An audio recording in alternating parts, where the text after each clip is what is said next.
Les 3 jours de travaux de la visite pays du Bénin dans le cadre du 2e cycle du mécanisme d'évaluation de l'application de la Convention des Nations Unies contre la corruption ont été marqués par des travaux intenses et constructifs.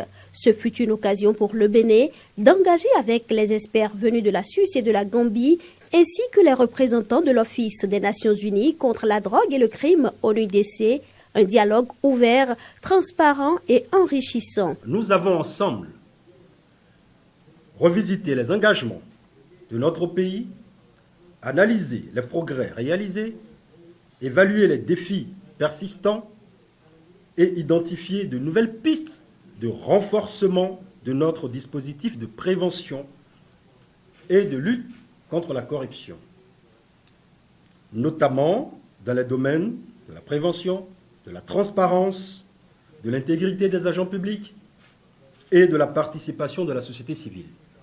Vos observations, vos questionnements et vos recommandations ont permis de nourrir une réflexion profonde sur l'effectivité de notre action et d'éclairer les perspectives d'amélioration dans un esprit constructif.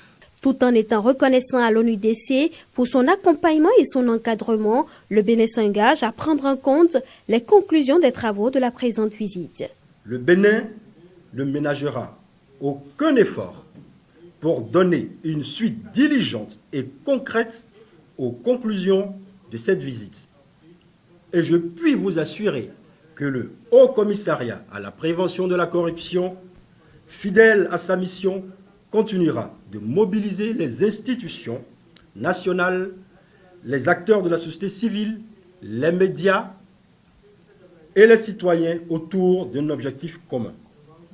Faire reculer durablement la corruption pour bâtir un Bénin plus juste, plus intègre et plus prospère.